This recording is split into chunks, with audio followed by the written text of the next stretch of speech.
Komið sæl. Ég ávarpa ykkur sem á mig vilja hlusta. Þið sem ætlið að taka þátt í kosningu 29. ágúst og svara spurningunni sem orðuð svona: á að hefja á ný aðildar viðræður við Evrópusambandið. Hefja á ný. Og hver grundvellurinn að hefja á ný? Byggjum við þá á því sem lagt var upp með lögum 2009 frá þeirri ríkisstjórn sem þá satt og gaf síðan upp því að það var aldrei hægt að opna pakkana fiskveiðar og landbúnað. Hvers vegna þurfum við að flýta okkur svona mikið að boða til kosninga í lok ágúst þegar eðlileg umræða þessa spurningu hvernig eigi að svara henni getur ekki farið fram með eðlilegum hætti? Þegar við getum ekki fengið svör það frá ríkisstjórninni hvar eru þessi rauðu strik, hvað það sem á að semja sem ekki var hægt að gera 2009 til 2013. Hvað hefur breyst? Ég skal segja ykkur það. Það hefur allt farið á verri veg hjá Evrópusambandinu og Lissabon-sáttmálinn hefur gjörbreytt þeirri stöðu sem Evrópusambandið var í 2009 því að Lissabon-samningurinn var gerður 2009.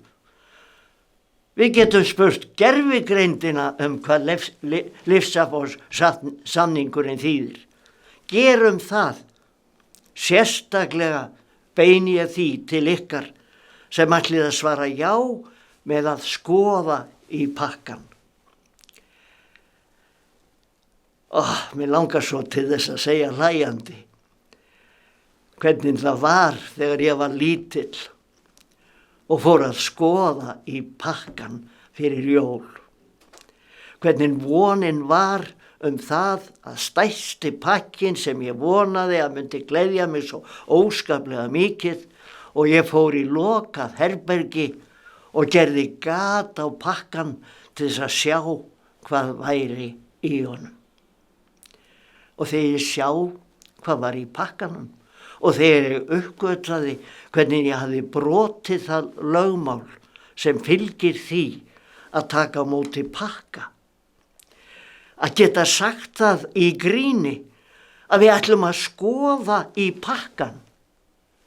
Getur verið að við séum slík börn ennþá að við þurfum að kíkja í pakkan og fá síðan samviskubætið gagnvart því að hafa haft pínlítið rangt við. Í hvaða stöður eru við viðsemjendur?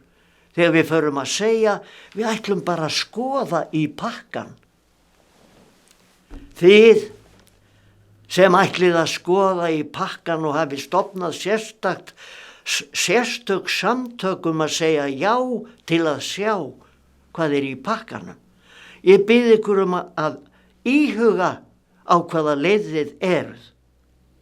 Verður það tekið tilbaka að byrja? Hver mun halda utan þessar samningaviðræður sem við erum að fara í? Það utanríkisráðherra með heilt ráðuneyti og fjölda starfsmanna.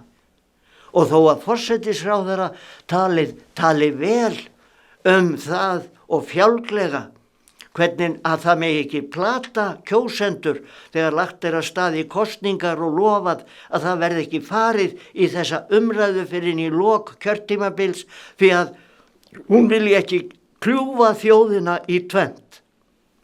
Hvað að gerast í dag? Hvernig haldið að framhaldið verði ef við segjum já? Hvernig verða umræðurnar á Alþingi með meiri hluta alþingismanna sem á móti því að gangi í Evrópubandalagið? Hvernig getum við boðið upp á það gagnvart viðsemjendum okkar að það liggi fyrir að meiri hluti alþingismanna sé á móti þessum viðræðum? Þeir vilja aðeins skoða hvað sé í pakkanum. Og hvað er í pakkanum? Hvers vegna er það Evrópubandalagið sem gerir allt til þess að ná okkur inn? Það eru verðmæti landsins. Það eru verðmæti okkar sem við eigum í þessu gjöfula, stórkostlega landi sem Drottinn Guð gaf okkur og leyfði okkur að fæðast í. Hugsið það, þið sem ætlið að kíkja í pakkan. Vonandi að það verði ekki með þeim hætti að þið fáið samviskubit, þið sjá aðilar þegar þið uppgötið hvað var í pakkanum. Þakka ykkur fyrir.